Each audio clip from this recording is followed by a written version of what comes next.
All right. Welcome to another episode of Connect and Politic. We're here with a special guest. Please introduce yourself by telling us your name, where you're currently located, and your favorite snack. My name is Jean-Claude Harabagabo, originally from Burundi, East Africa. I am currently located in New York City, specifically Long Island City, Queens. It is a snowy day in New York City today. Big snowstorm. We're going to be indoors for the next couple of days, it sounds like. But yeah, so I'm here in New York, and my favorite snack. It's funny. I knew this question was coming, and it's one where I was just like, "What is my favorite snack?" It's a two-part answer. My favorite snack really is simply chocolate.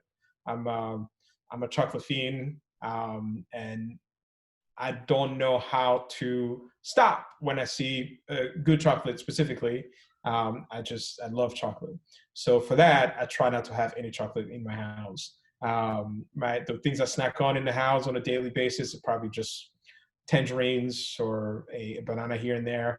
I try to keep no snacks in my house, mainly because I just don't know how to stop. Okay.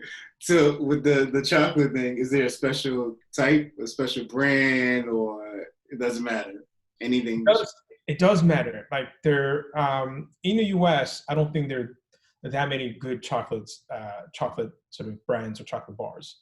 For some reason, a lot of European chocolates, specifically like German or Belgian, are just great chocolates. There's different levels, honestly. And where that comes from for me, my dad traveled for his work for a long time. And the thing that we always looked forward to when he would come back home, wherever he was going, he'd always come back with whatever chocolate specialty was from that place. So if it was whatever, if it was in Belgium, if it was in Switzerland, or if it was in whatever, Germany, he would bring back the chocolates from those places. And my whole family just became huge chocolate fans. So, today I work at a German bank, and German chocolate just happens to be a normal sort of gift that we get from colleagues who come to New York, and I look forward to it like a kid every time they come around. nice, nice. You remember your favorite food as a child? Favorite food as a child is something most people may not. You may actually know this. It's cassava leaves. Ground cassava leaves. It is a specialty from most countries on the continent in Africa. But in East Africa, specifically in Burundi, Rwanda, Congo, it is a staple, and we have it with what West Africans call fufu. In East Africa, we call it ugali. We'll have it with that, or we'll have it with a mix of rice and other meals. It's just one of those delicacy for me. You don't get it often in New York, so when we do get it, especially if it's mom cooking it, it brings me back to my childhood. So that's probably my favorite all-time food item. Yeah. So is it even as an adult, it's still your favorite? Yeah, so much so that my wife Tina, who you know very well, is from Cameroon, and my mom actually taught her how to make isombe. Occasionally somebody will come from some place where they have an African store or connection where it can just say, "Hey, I brought you something. It's in the kitchen," and it's like, whenever. That's the only thing I would say. Like I will ask for. It's like, yeah, whenever that's ready, then I'm looking forward to it. So yeah, I do have it even today when I can. It's just not available. Nice. When was the last time you had it? Wow, the last time I had isombe was probably my mom was visiting. This had to be pre-COVID, so it's either last winter, or probably had my parents over. And then and people know that I love it so much that even my mother-in-law occasionally would cook it, or someone's auntie who knows that I love that kind of thing will cook it just as a favor. But the last time I probably had it was probably last winter. Nice, nice. What's your fondest memory from childhood? That's a good question. My fondest memory was from my childhood. You know, it's actually interesting. I dream quite a bit about my childhood, in even today. A lot of my dreams, it could be people that I have encounters on a regular, but the setting just tends to happen in my the front yard of our home back in Burundi. And my fondest memory really just playing around with the neighboring kids, in that front yard, whatever it was, running, just soccer or, running around. It's just those memories, distinctively, the trees, the front yard where there was patches where grass didn't grow because we play so much soccer on that little sort of patch. And it just, if for some reason, a lot of my dreams take place in that environment. So my fondest memory is probably just playing, in the front yard back home. Yeah. Besides playing, do you miss anything else about being a child? I miss the innocence. I miss the just not having to worry about things or question things, for, their intentions. As a kid, you're probably more trusting and more open, around people and around your friends. That's probably what I miss the most. But I grew up in a tough environment, not tough, but, granted, it's all relative. But, in Burundi has just been where I'm from. It's been my whole life has been unstable. So even through the toughest times where things were just awful, I still have memories of like having fun with other kids and, somewhat being protected from, looking back from our parents and the adults around us.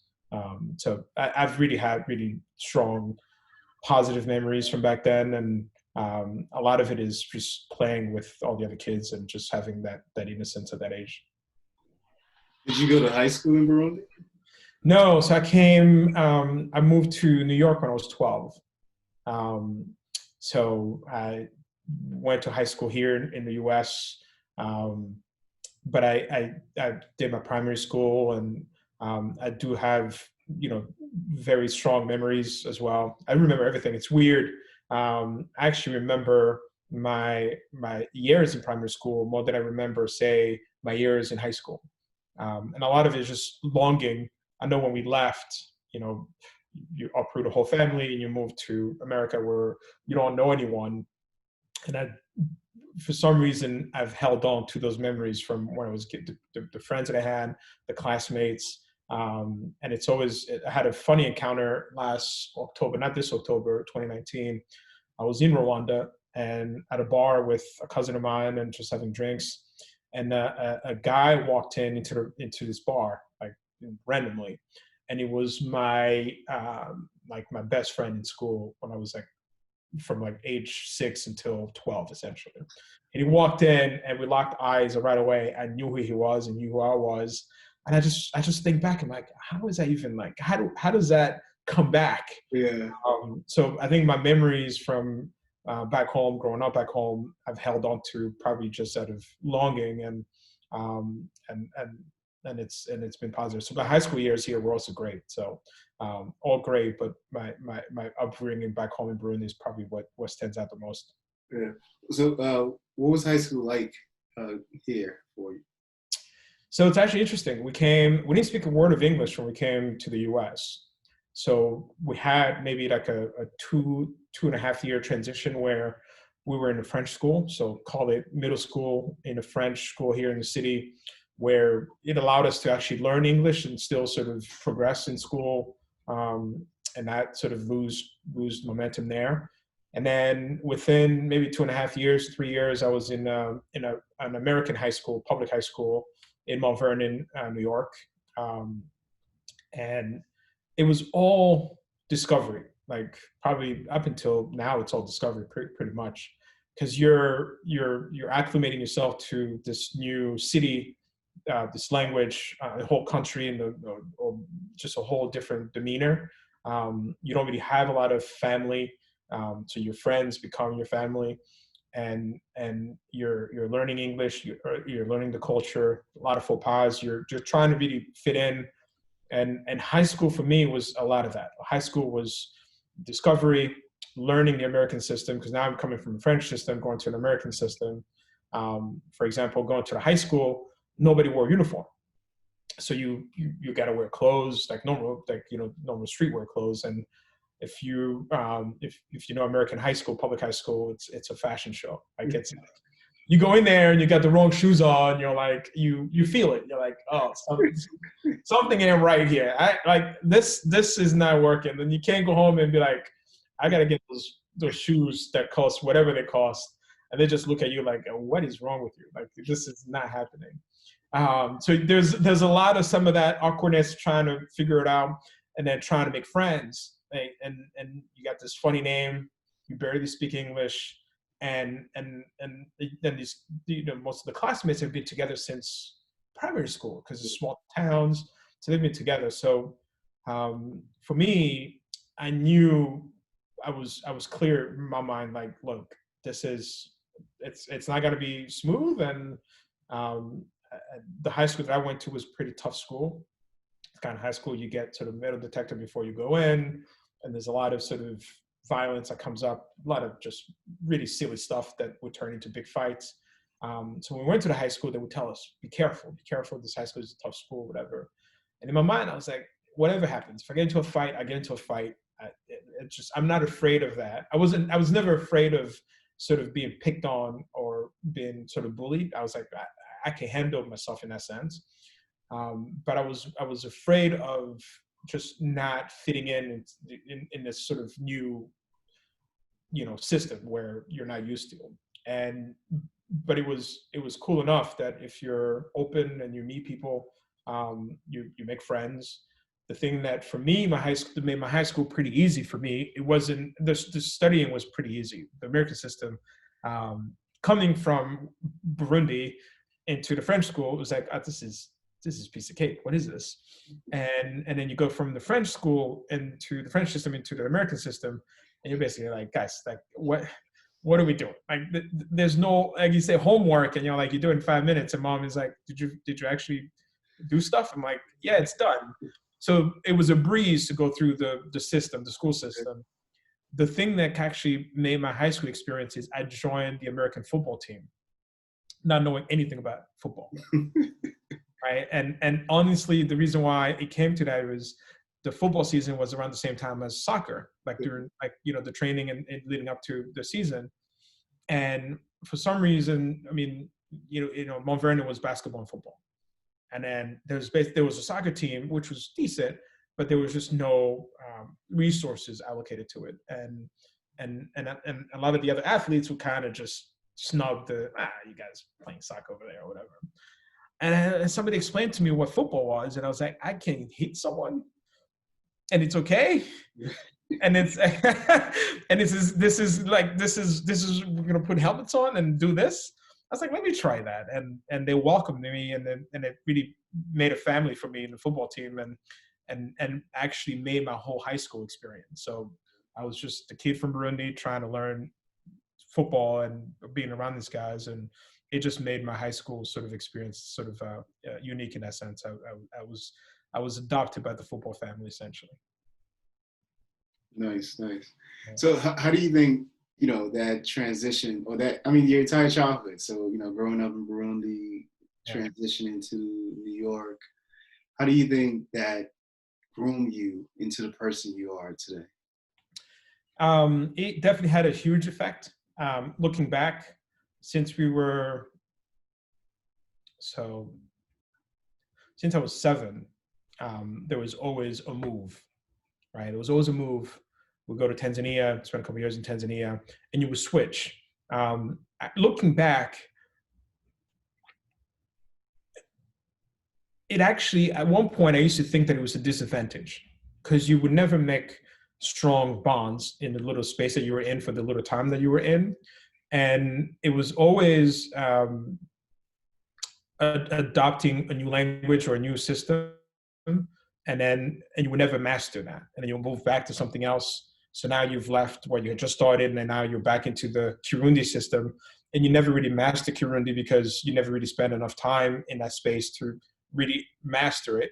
And then a couple of years later, you pick up and go somewhere else, and now it's English. And so that piece to me was always like, I always thought that was like, I wish we could just spend more time so you can be in the system, make friends, and have long-lasting friends. But then we came to New York and we were a little older, and that allowed us to stay here longer because my dad could see that that wasn't sustainable to keep uprooting everyone, especially when you get to the adolescent age and you're going into high school. What it has done for me as an adult, looking back, it's always allowed me to adopt, right? So when I go into whatever setting I go into, I know deep down, I just need to understand the parameters of where I am and what I need to do. And I know deep down, like it may not be, it's going to be bumpy, but I'm going to understand it. And once I understand it, I'll be fine. So if it was going to NYU, going from a predominantly all Black school and all minorities, and then you go to NYU and it's sort of like you're in a classroom and it's like barely any people that look like you, and you're in this big institution. I know at the time, looking back, it was rough, and I ever wanted to leave the business school that I was in to go to another school because I just thought this was just too much of a shock for me, and different reasons. But deep down I knew that, okay, I just have to understand exactly what's going on and how I need to adapt. And once I adapt, it'll be fine. Fast forward to my work environment, it's always been the same. I know, as things are tough at the beginning, with time, with me allowing myself to sort of, adapt myself to this new environment, I'll be fine. And that's always worked out for me. And a lot of it really comes from all those sort of moves that we made as a family. And it's hard to explain like how hard it is to like take, like a whole family, my dad, my mom, none of them spoke English. I actually have questions to my parents. Like we went to school and learned English, but I never saw you sit down and study. And their English is perfect, phenomenal. But they never really sat down and like took lessons. They would learn from us as we were learning, but if you spoke to them today, there's accents, but you would never guess that when they came here as adults, they spoke no English. And you sit back and you're like, man, it was always adopting. It's always adapting to the environment, at least from those experiences for me. That's what stands out the most, and that's what always gives me comfort that it always works out, and you'll be fine. Yeah. Yeah. I mean, I think that's the cornerstone of most immigrant Right. experiences. Yeah. And as you're saying this, I'm thinking, is there another way to build that into someone? Because I mean, I find it, even with a lot of our friends or folks to talk to, we even tend to have friends that fit that same prototype. Do you know what I mean? Where like they're immigrants, and they've adapted. Yeah. Because there's just a certain approach to life where it's like anything can be conquered. Like, like, it doesn't matter what it is. Like, oh yeah, I'll learn it, or I'll figure it out. Like, there's just no, like, you're not. I mean, I can speak for me, and I know this is the same for you and others. Like, there's really very little like mental limitations. Because, that's right. You feel like no matter what it is, I can adapt to it and learn it. I can figure my way out. Yeah. And it could just be like, and I don't know if it's like as a result of that childhood experience. Yeah. Constantly having to adapt. Like we didn't really have a choice. You didn't have a choice. We're just constantly adapting. Yeah. So that's our baseline. What I mean? Our baseline is to adapt. Like that's right. the status quo just wouldn't work for us. And so, yeah, I mean, it's something interesting. What else? Another question I have for you though is, so, what are some of the, the most important lessons you got from your parents, both your mom and your dad? Yeah.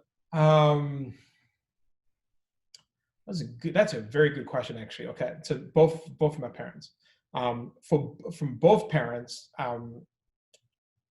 the number one lesson I've always had from my parents, both of them actually, is faith.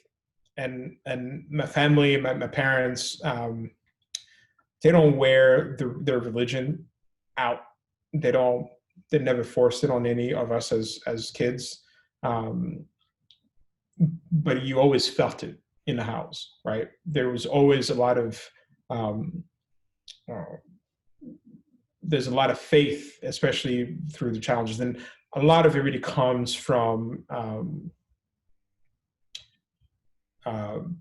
having grown up in a war, and having as kids, we were kids, and like I said earlier, I think looking back, that we were so protected from what was happening.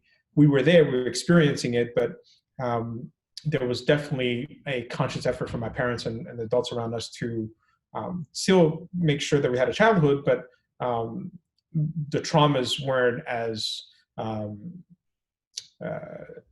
they were deep, but they weren't as hurtful for us as kids growing up. It didn't really mess us up in any way, in my opinion. So, for example, my dad, I know when we moved back from Tanzania to Burundi, we got to see his side of the family for a brief moment. And this is 92, 93. And in 93, the genocide happened before it happened in Rwanda. There was sort of like the escalation happened in Burundi, and my whole dad's family was completely wiped out. But people that we knew, people that we saw when we went to visit a family back then. So there was a lot of deep sort of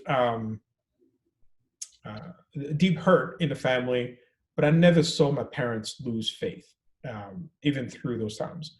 And even coming to the US, whenever we had difficulties, there was always a sense like there was faith, and we would be, we were grounded by it as a family, and that's carried through. So even, coming out of my parents' home, my wife and I, that's kind of a thing that's been strong for us, and not to sort of, not in the sense of pushing religion on other people and things like that. It's just knowing there's that grounding force that's kind of held us from since I was a kid to today, that I get from my parents.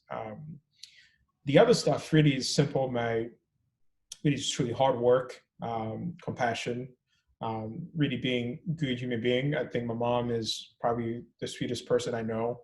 I know in her approach is always genuine, and I try to sort of emulate that in my life and how I treat people, and open-minded, and just be kind and work hard. And there's a big painting in my living room that says pretty much, before you walk out the door, it says, work hard and be nice to people. And really just that comes from my parents. Really, that's what they embody, right? And I've never seen anybody that works harder than my dad.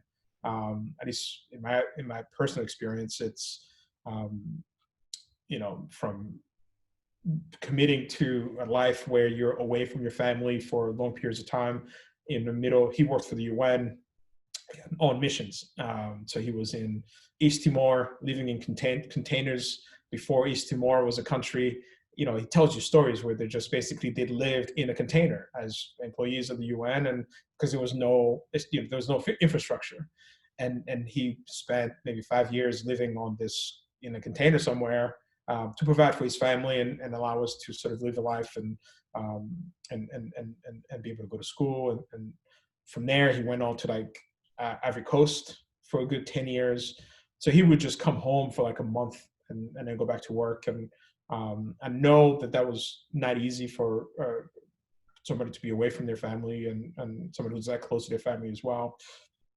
In terms of hard work, I always sort of defer. It's just, especially when I'm doing anything that I consider hard, it's like, come on, like this is the, it's like the reference, like you said, the immigrant life, the sort of that reference, like this can be, it's not that hard, right? It's like we've gone through this, and this is small, and then you can think that it's hard and it's difficult at the time, but you kind of step back and say, we got this, and it always kind of works out. So a lot of that is really, those are the lessons. I don't know if I answered the question. But those are the lessons I would say probably I've learned from my parents, and I'm still learning today. Every day I sit down, I really try to learn something from my dad and my mom. I have a 104-year-old grandmother. Wow. Who I was just in 2019 before COVID. I was there, got the chance to take some really dope portraits of her, take some videos of her to sort of get her voice and her telling stories about her telling stories about seeing white people for the first time. Not like there are people growing up in Burundi, and then you have colonizers come into the country, and her memory of seeing them for the first time and her explaining it, and she's 104, sharp. She's just, her memory is impeccable. Like she tells me things when I was a baby where I'm like, this lady is just, this is not normal. So anyway, so I try to ask those questions, and there's a lot of humility from my parents and my grandparents, and I try my best to reflect that, at least in how I live my life. So those are probably the lessons I would say that I take away from them. That's dope. What are your favorite things to do for self-care? Self-care, which is important, and always something I have to remind myself to prioritize. I haven't been that good with self-care in probably the last couple of years. A lot of it was just transitioning jobs and putting stress on yourself and adopting. So I'm going through that phase where I'm like, all right, let me figure out what's going on. But for me, self-care was, I like running. I haven't been running in some time, but I like running, long distance running. And truly the best feeling for me, and I've not done this in some time, which is why I'm sort of realizing that I haven't really been prioritizing my self-care, is taking pictures. I'm known to usually carry a camera around, and Marvin, who you know well, is the same thing, where I used to just be carrying my camera around in college or even after college, portraits of family. Well, it's my favorite thing to do, if it's, especially when I'm traveling. When I'm traveling outside the country, it's probably when I feel sort of, that self-care is prioritized, and it tends to be sort of the walks with the camera with no direct sort of, where I'm going. Is just, you just go around in the camera and you snap some pictures and you experience sort of that. I haven't done that in some time, but that's usually my priority when I'm trying to focus on self-care. And then also that's self-care personally with and now if it's with the missus, that also has to be prioritized. Otherwise, that's different. But for personally me, if it's a long run, most likely with no music, just long run with just your mind and taking pictures probably. So, concerning the pictures, why haven't you? I mean, even during this year, you haven't taken pictures this year? I've not. It's actually something I've actually realized during the first quarantine this year. Was one of those where you had a lot of time to reflect and just trying to figure out what is a priority in life, and where you're putting your energy. And it occurred to me, it's like, wow, I haven't really taken pictures in some time. My favorite thing to do with the pictures, for example, was to go to, I love music and I will go to concerts. So I figured this trick out a couple of years back where I could email the press people from these venues and tell them that I'll come take pictures and whatever, write a story about the concert. And 100 times out of 100, I would always get a press pass. So with the press pass, when you take in your camera, so if you don't have a press pass, they kind of give you a hard time with your, if you have a DSLR or whatever the case. they don't know. They just see a camera. They just say, if you don't have permission for it, you have to check it in, or you can't come in with it. So with the press pass, it would always allow me to go in, and I would take pictures of my favorite artists. And on top of that, I would also get an opportunity to interview them. So it's actually very few of my close friends and people around me know this, but a friend of mine and I started, this is maybe 11 years ago. We were trying to start, it started sort of like a media platform where we're going to track the Afrobeat movement that was coming out of the continent. Sort of, this is early, like there was, nobody else was writing about these people, so nobody else was covering them. I'm serious. We would get a press pass and you're sitting there with Alpha Blondy in his backstage after performing, and you're talking to Alpha Blondy as a journalist, where my profession is nowhere near being a journalist, but because there was no other journalist in the room, you will be the one, and you sit there, and I'm with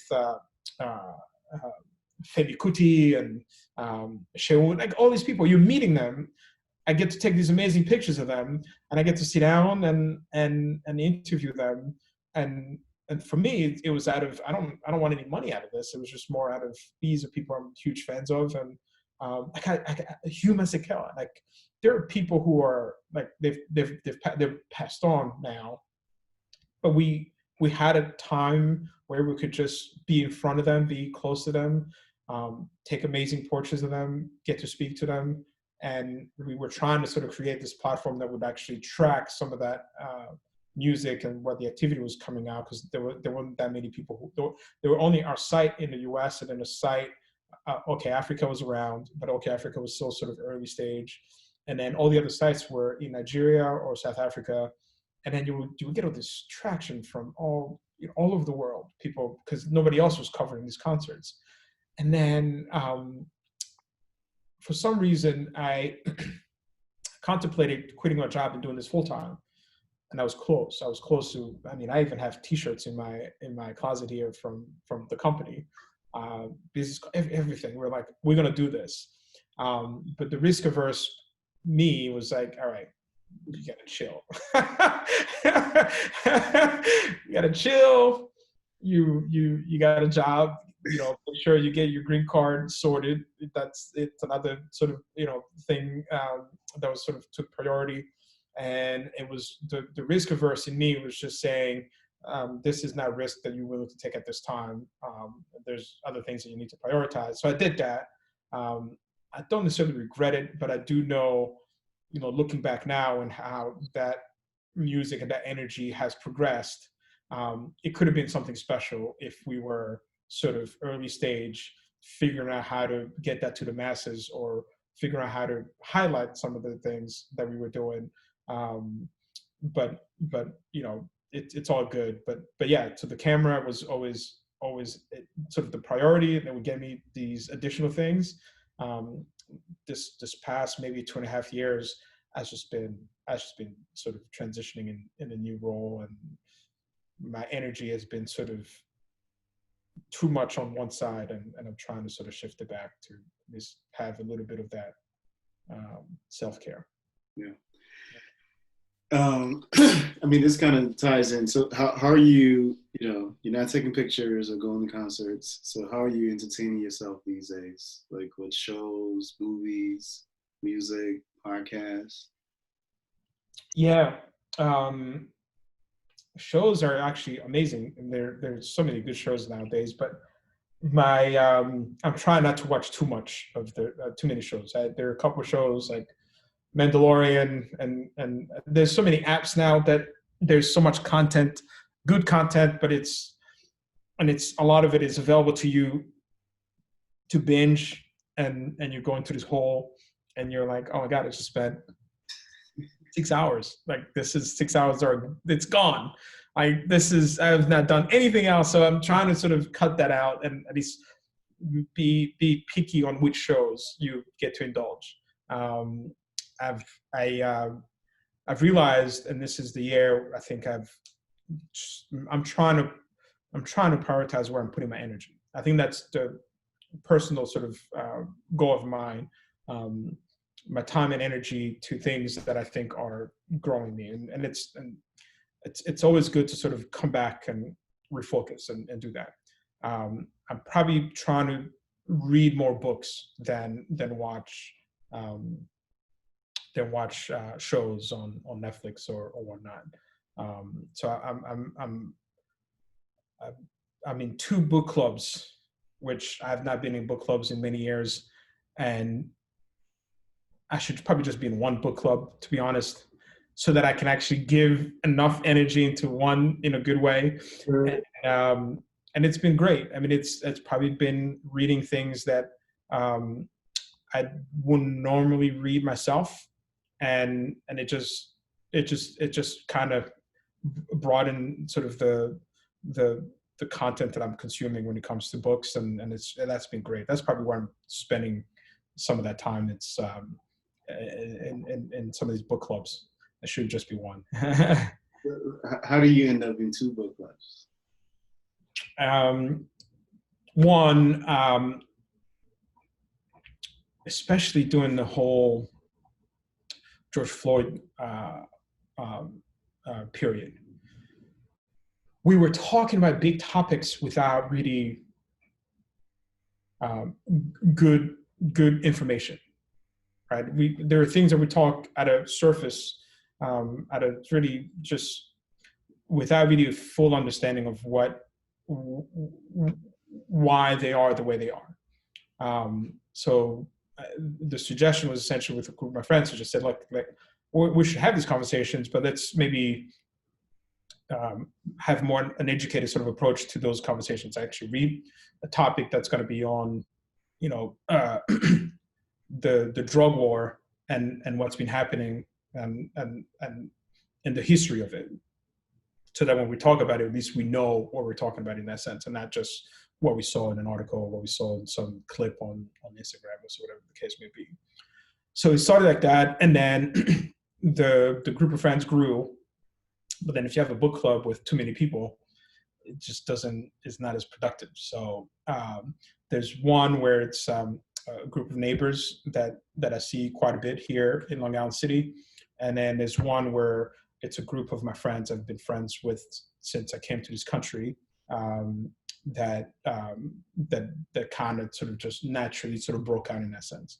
So the 2 book clubs, we all know each other, and I think the goal is to kind of combine them. We are doing sort of combining them, but at the beginning, we just didn't want to have 20 people in 1 book club, as we're all learning how to. None of us had done book clubs before, so we were like, all right, let's actually go slow and have smaller groups and have small conversations, and then once we have a good way of productive way of having these conversations, and where we can broaden the book club a little bit. So I think we're on that path to trying to combine it now.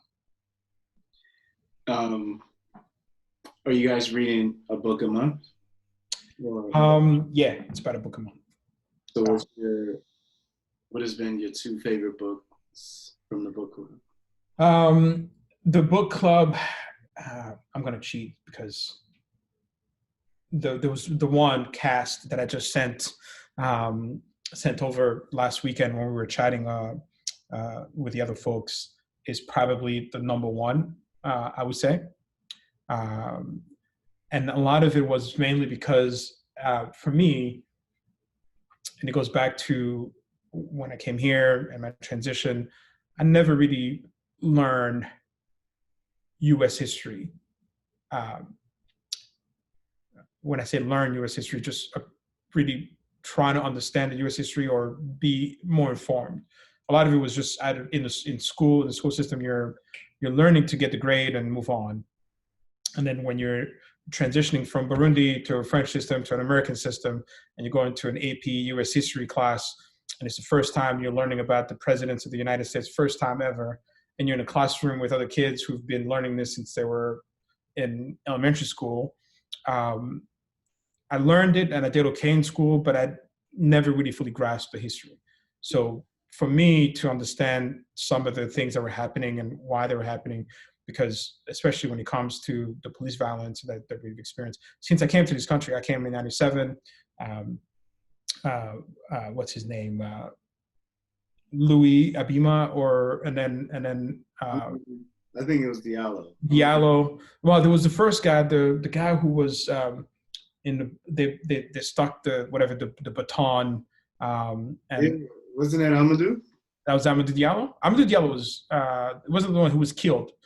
The 41 bullets was Amadou Diallo. Yeah. Anyways, but that's how sad it is. But it's like it was I know from like 97 we come here. We're protesting. So since we came here, like this is awful. That we go and then every year you will go and you go to college and you're protesting. And I was getting frustrated with like, I mean, we can protest, but what else can we do? And especially if we've been doing this for many years or whatever, and I've not been doing it for many years, whatever. The last couple of years that I've done it, and there are other people who've been doing it for way longer, and still doing it. It was frustrating because I just couldn't understand and why it kept happening. So then a book like Cast really was informative for me to understand the history, to understand a lot of the things that have been happening. And she does a really good job of sort of highlighting the history of this country and why it is the way it is. And there are things you walk away, thinking like the way we learn in school is probably not doing a good job of preparing us to understand some of these things. And there are just many things from that book that just opened my eyes in some ways and helped me when I'm having conversations on these topics, just be a little more informed on the topic and not just frustrated with what's the latest of the police brutality that we're talking at the time. Yeah. There was another book, for example, that was about the war on drug, and it tracks sort of the history of when they put the government started sort of putting in place a war on drug and what it was intended to do, and a lot of it was initially targeting Black celebrities more than anything. In the 20s and back in the day, and it follows sort of like the when those government entities were put in place to sort of do what they were doing, and then also how it's progressed over time. And then the point, at least that I learned the most, was how the approach on the drug war was more police driven than more medically sort of a medical approach to help people. It is a sickness, and it highlights some other countries who've actually done a really good job of addressing the drug problem in their communities, not in put them in jail and punish them, but more of like, how do we help them wean them off this addiction. It's just simply an addiction and it's a sickness. And instead of sort of treating the sickness and people sort of have demonized people essentially who are, victims of this sickness instead of helping them. And I never really knew anything about it, right? And there's a reference in how, as kids growing up, they talk about Batman, and Batman is all these people who are criminals on the streets, who look at criminals, they're bad guys, and you got to stop them and get them off the streets. And really, on some of the bad guys really should be that they're sick, and we should be helping them instead of just crushing them. What they're.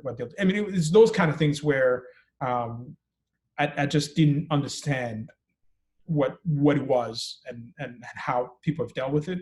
That as you're reading it, you start realizing like, wow, like, I always talk this to Tina, when we're in school, we're in that environment and we're always learning, right? We're always learning, if it's for a school project or among other students and somebody's talking about something, unique and that you hadn't thought about, and you go and research it and you read something and you walk away sort of learning a little bit. being better about that topic. You come out of school, there's really there's no curriculum, right? You have to seek it out yourself, and you have to kind of create your own curriculum in a way to stay on track of that. A lot of times we get lost with, our day to day and our grind and the American dream of just grinding, and you lose track of sort of that piece of like, how do I learn? How do I keep improving? How do I keep understanding things? And in order to do that, I gotta sit down and learn. So these book clubs have been good for me in that sense. The two books I mentioned are probably the ones that stand out. There are fiction books that I've been reading where they're books that I would never pick up personally because I'm more of a nonfiction and sort of a specific type of, Malcolm Gladwell or those kind of books that I walk away thinking, I learned something new, but I'm reading fiction and I'm enjoying it. There's one book in particular, The Vanishing Half, that we read, and I was just like, I would have never picked this book, but I'm sure it's going to be on TV, in a matter of time. And you just sit there and you're like, oh, that was great. So those things have been good for the book club for me. Right. Yeah. As a member of 2 book clubs. Oh, you are? No, I'm saying you. I mean, I'm sure you guys know that, I'm an avid. Oh, you're a monster when it comes to reading. So. But for you as a new member of 2 book clubs, what if you were to write a book? What would it be about? If I wrote a book, what would it be about?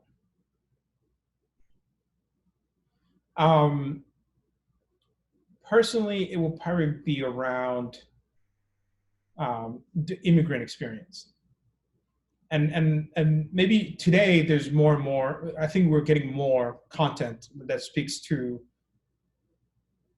that immigrant experience in specifically Africans coming to the US and adopting and growing up here. And if when I was younger, I wish there were books that kind of talked, or at least covered that topic, more. For me, if there was a kid coming out of Burundi or coming out of the continent in general, whatever book I would write, it would be about sort of that experience, and that truly, it's rough at the beginning, but it always works out because you thrive. But it's not always an easy, straightforward path. So maybe a book about that immigrant experience would probably be the focal point for me. Yeah. So you alluded to this before, but what do you do in your professional life? And is it any different than what you dreamed about doing as a kid? It's probably different from what I dreamed to do when I was a kid. I work in banking. I work in specifically in commercial real estate, and all that is, we finance commercial real estate, any income producing real estate. So family owned or personal homes are just not in that category, but an apartment building, an office building, a hotel, a mall, those kind of things that collect rent. There are banks that provide financing for those opportunities, for those buildings to be built and those buildings to sort of run as they do. And I just happen to work in that environment, and I have since college. How I got into commercial real estate, I don't think it was by accident. I think personally, I went to business school at NYU undergrad, and in the early 2000 or mid 2000, when we were in business school, the cool thing to do was to go into banking. So you were in finance, everybody at Stern, you had to get a finance degree, and then you get a job at, excuse me, at Morgan Stanley, Goldman Sachs, the internship. That was sort of like, that's top. That's where you're shooting for. And as a person who nobody coming from the experience I just came from, I mean, now I'm in this university, I don't know what's going on I don't understand half the things they're putting on the board, the books we're reading. And it's frustrating because everybody else around me seems to be like up on it, and they've been around it or they're familiar with it. And a lot of it, you look back and you're like, they knew maybe a little more, but not so much more. At least in the moment, you think that you're so behind and you're never, this is not for me. So I even considered leaving the school. So I knew as I was sitting in those classrooms, I wanted to understand the stock market. I wanted to understand what drove the economy. I wanted to understand why these jobs are so important compared to other jobs, and what made them work in the way they worked. And you will go into these classrooms, and the people come in and they'll present structured financing, all that stuff, just really just over my head. They're sitting there, and you just sit there, just like, what is this? Like, this is, and it's funny because at the time I knew it was like, none of this makes any sense. And a lot of this is just overcomplicated for just the sake of being overcomplicated. And lo and behold, a couple of years later, the market crashed, and the same people who were trying to convince us to come and work in this industry and do these things, just completely just collapsed, and it was basically just gone. And I have a good friend who we look back and we'd laugh and just say, we were in these classrooms and the guys were recruiting us to come work, and within a year it was completely gone. And I knew back then, I was like, it's overly complicated. It doesn't speak to me. It doesn't make sense to me. But I know buildings.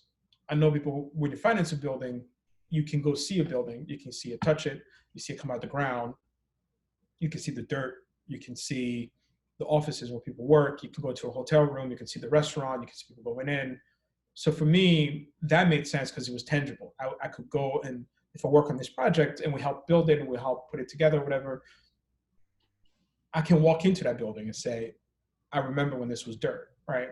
So for me, the appeal was that I understand and I can put my head around it. And if somebody can teach me how you help sort of do that, then for me, I can see myself doing that for the rest of my life, right? Even if I'm not working in that industry, my dream was always to go back home and do that, right? If it's building and if it's development, it fit into that box for me. It was like, I can see this as something that I can pursue even outside of the corporate world. I can help in my community back home with real estate or development or, in this specific field.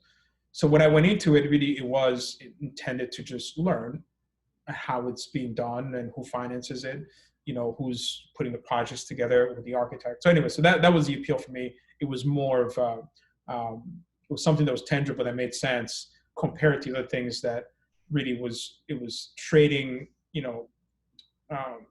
things that just didn't, I couldn't understand, and of course the reason why I couldn't understand, because they didn't exist and they just disappeared within a short couple of years when the market is crashing. You're like, oh, that's why these guys were trying to like impress us, and it just goes. It's like, all right, then I'm glad I didn't go into that. So I ended up in real estate out of curiosity and also out of interest for long term what I wanted to do back home. But obviously it's been over 10 years of doing it. And I mentioned this on a call. For me, the purpose of also staying in corporate America was because as an international student, they were at the time sort of the main sort of sponsors for international students. If you weren't going into banking to get a sponsorship, you were either in a PhD program or some other thing that was sort of out here. But at least this one, I knew I could go to an international bank and they will be more than likely able to support my sponsorship. And that's how I ended up where I went. What was your dream job as a kid? Or did you have Dream job? I don't know if I had a dream job. What I do know, and I still do know deep down, I feel like it's in some capacity it's going to happen. I knew since since I actually came to America that my dream was to work on the continent in Africa in some capacity, but it was more of like help development. Or at least I still think that there's way more opportunity on the continent in that sense, that there's still more work to be done. And my dream was always to be part of that work, of helping where I'm from progress and make it a better environment for the people behind us. At least for me, that was sort of the dream was, and a lot of it really comes from my dad having worked as a public servant all his life, and always striving to find ways to improve the environment that we come from. So for me, it was always, I wanted to go back on the continent, and I probably still do, honestly. If you know, for me, what success is not necessarily sitting in, you know, the corporate offices here in Midtown for the next 20 years. That's just not success for me. It may be success in terms of financial success, but it's just not going to be a personal sort of success for me. I don't know if I'm answering the question, but the dream was always to have an impact back home, and help them develop. And there's still ways I can do that, but I'm hoping that at least my experience of what I'm doing in the last couple of years equips me to do some of that. Yeah.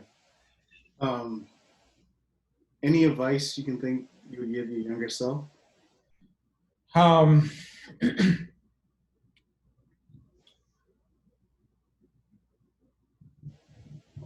The best advice I'll probably give my younger self is to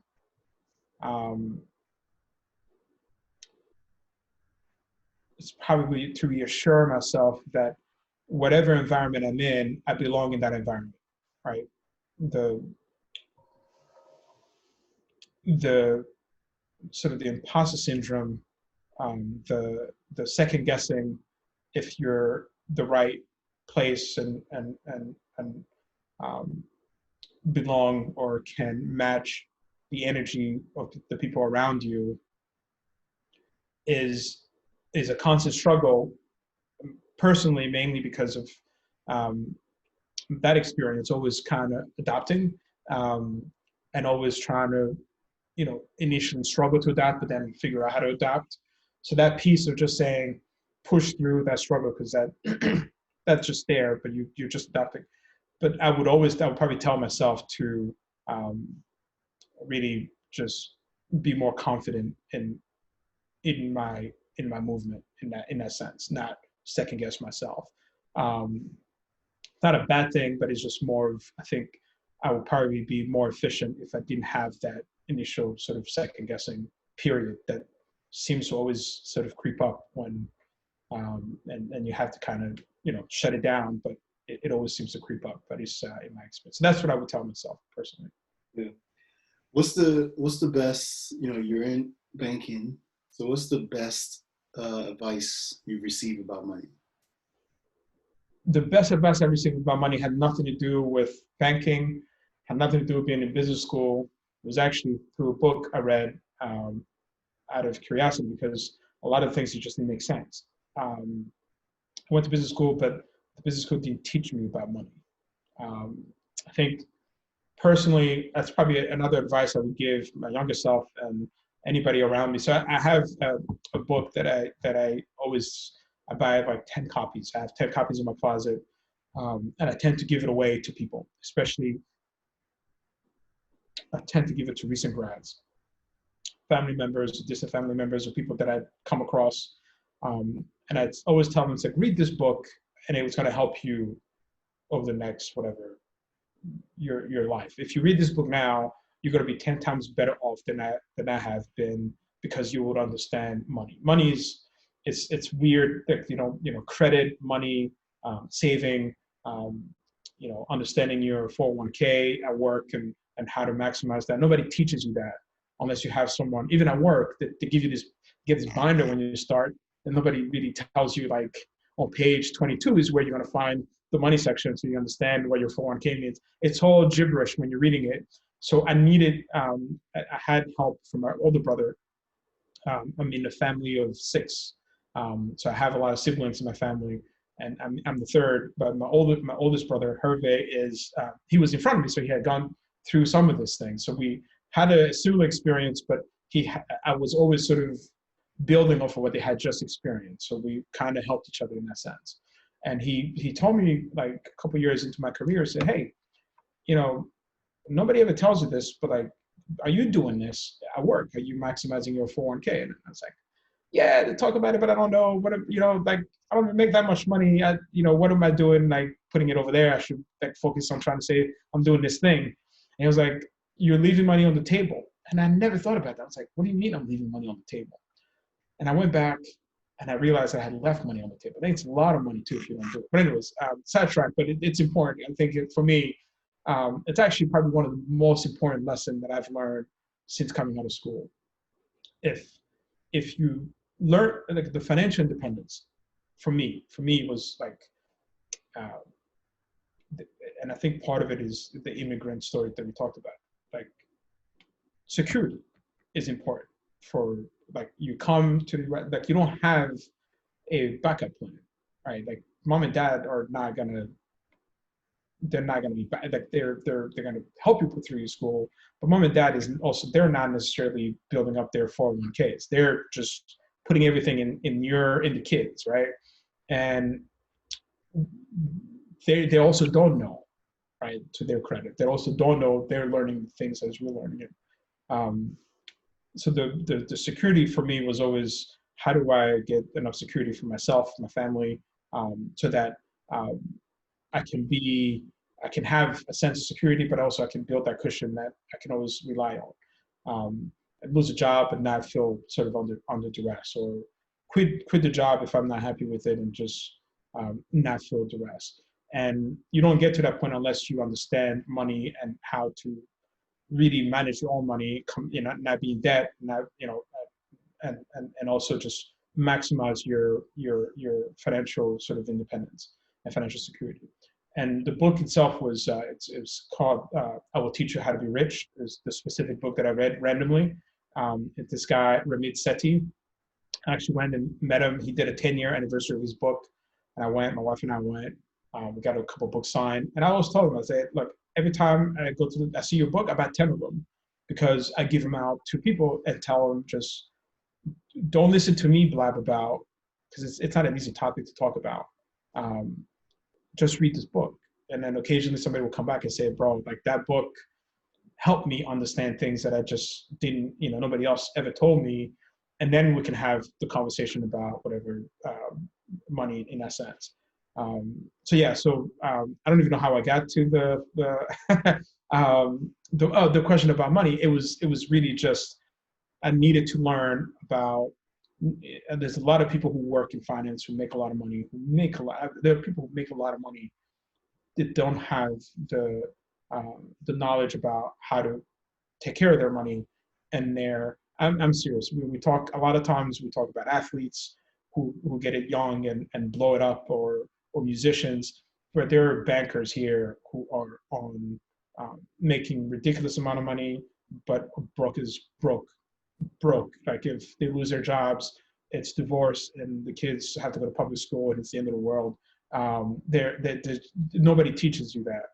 But if you learn it earlier on, for me, I would always say it just gives you a little bit of a leg up, because it does matter how early you start. Yeah. What has been the toughest thing you've had to tackle, and what helped you get through it?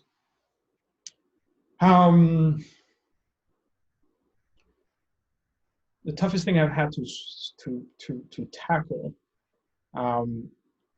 because of tough. Once you've been in a war and whatever, like, you've seen really the ugliness of humanity. It's just the toughest thing for me. It's always, personally, my toughest thing was always to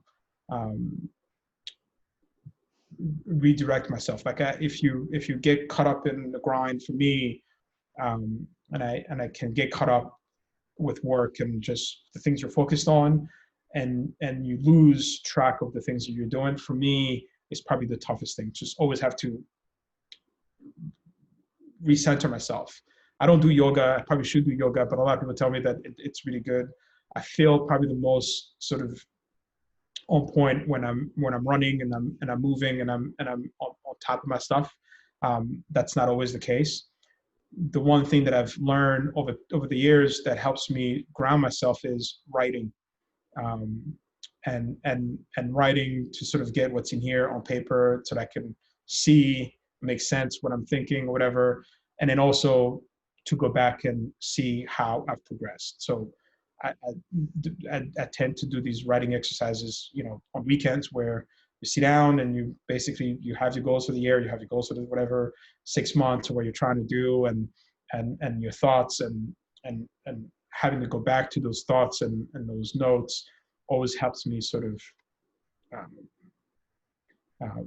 ground myself and at least center myself. That's the piece that's worked for me, putting it on paper and holding myself accountable to what I'm saying or what I want to do. And occasionally you lose track, but every time I've gone back, it's always been great to sort of redirect myself. Nice. All right, for a fun question. All right. If you won the lottery tomorrow, what would you do? If I win the lottery tomorrow, I will probably invest a big chunk of it and then just travel the world. Maybe not the world. I would travel on the continent. Actually, I have a different. I would travel the continent, the African continent, and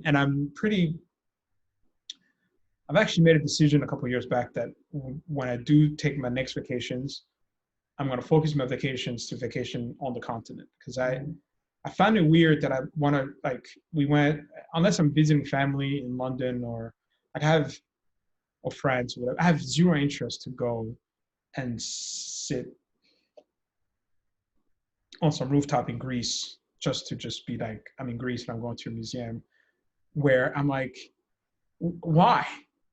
Why am I putting my dollars and in something that has zero connection to me, where I could be in Ghana, I could be in Senegal, I could be in South Africa, I could be in Seychelles, I could be in Tanzania. I mean, there are amazing places you can vacation and go and learn and see people. And I've decided that for me, I will probably be spending a lot of my vacations, if I do take them, traveling the continent, because there are places on the continent I've never been, that I would love to go and experience. And if I had that lottery money, I would probably do a lot of that. Yeah. Yeah. Yep. Yeah. No, that's a good one. Yeah. Is there anyone that you would like to thank or express your appreciation for that you haven't had the chance to yet?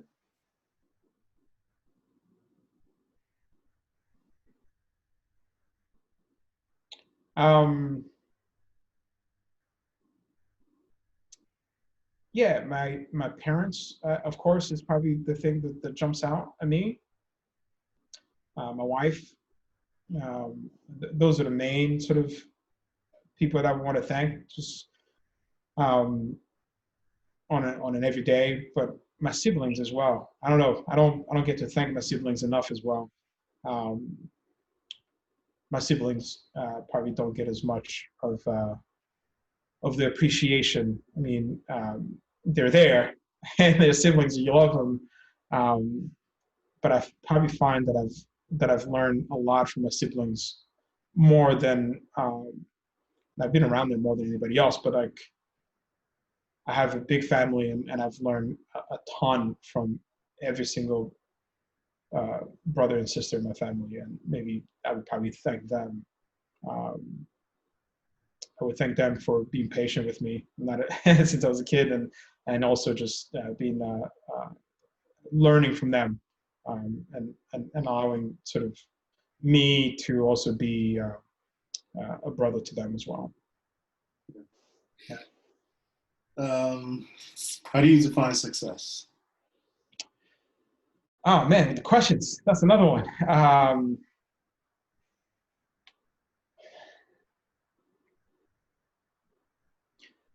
how I define success really for me is one, how I've made other people feel in a positive way. But more importantly, if I've helped people, not if I live in the biggest home or whatever, if I've actually helped people. It could be just one person, but if I've actually helped someone um, get to one point to the other, it could be small, it could be big. But for me, my my definition of success would be have I helped um, have I helped people? That's a Yeah, great one. So I've asked you a bunch of questions. sure. What's one question that you have for me?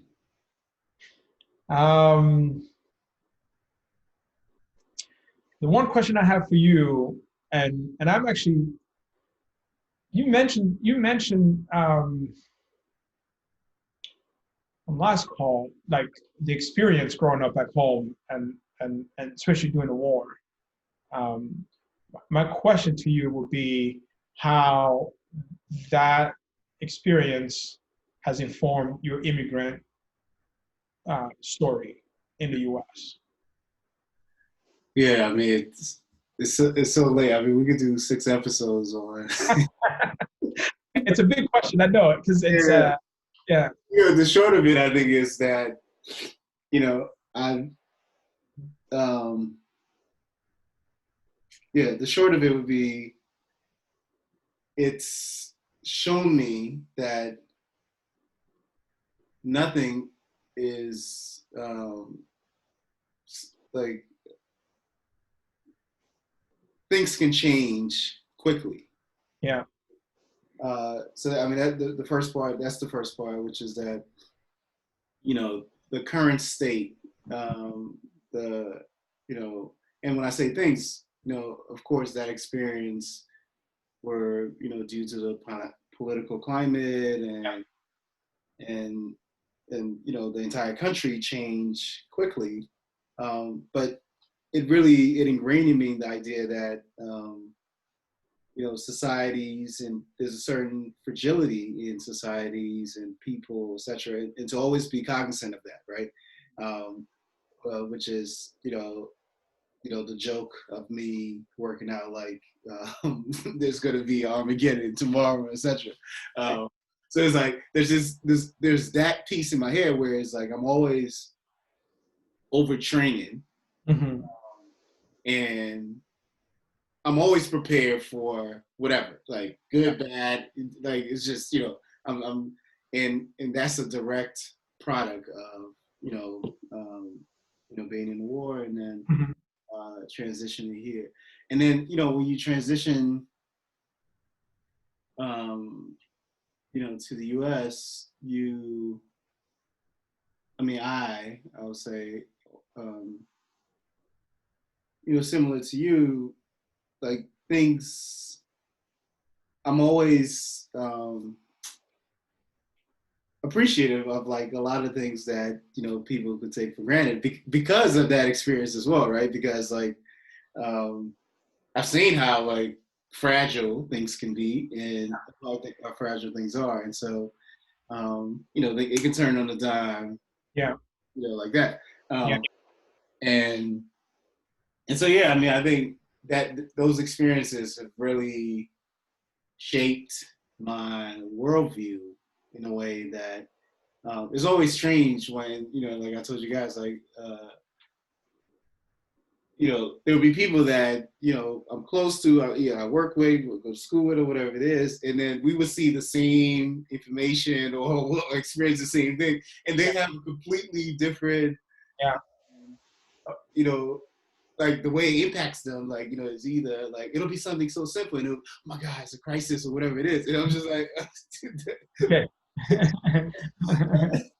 like that's not even Yeah, nothing, like that's not something they even get worked up about. It's yeah, just is what it is. yeah, But I always have to catch myself, that the way I see the world is a direct result of yeah, accumulation of my experiences. yeah. So yeah, I mean, that's what I would say. And That's so. that book that you were going to write about the immigrant experience, I mean, there just need to be more books about it. Yeah.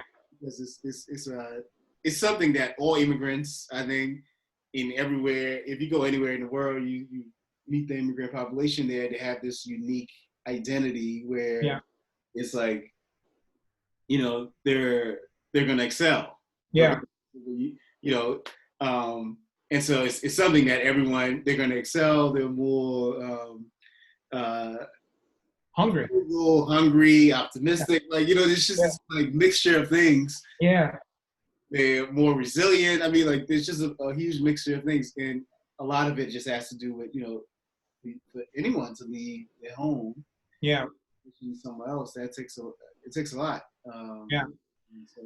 It's an interesting conversation, and probably it's always been an ongoing conversation. Not nothing new, but like you excel, and it's unique. We kind of share an experience. It doesn't matter where you're coming from, essentially.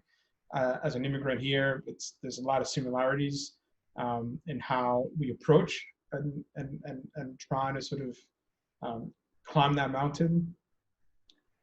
But it gets a little unique as well, because when you go back home, you're now a foreigner. Yeah. Yeah. Right? Like, and then you're here, and your name so doesn't allow you. That's a big part of it, where it's that, we straddle two worlds. That's exactly right. Yeah. Yeah, I mean, that's just it's something I think at first it's tough for people to adjust to, but after a while, people just, people accept it. It is what, like, you're living in two worlds constantly. Like, you're always in two worlds, because a simple example of this is, like, as an immigrant, when you were talking about even like the language, right? So when you're in your new home, the new place, the language always doesn't seem to, like, there's certain things you can't express, right? Like, the way you express yourself is not as fluid. Now, when you go back to your birthplace, some of the customs and the practices, it's outdated. But some of the customs and practices are like, you're like, no, why are we doing it this way? Yeah. So, like, there's just like, and that's just baseline. It's like everyone, like, that's just the immigrant experience. So you're constantly straddling two worlds. It's a superpower in my view. It's like you're uniquely positioned, and you have an edge on people, in my opinion. You don't see it that way when you're experiencing it early in the process, but looking as you grow older, you start realizing, like, man, not everybody can do that, right? Like, I mean a lot of people can, but like, when you're in that environment where people don't necessarily appreciate that sort of experience that you bring to the table. And for me, it's always like, you have no clue, like, how far or where we come from, or the things that we've experienced. I'm always curious about that, because it's a similar, and it's different, but it's a beautiful experience, in my opinion. I just saw that. Yeah.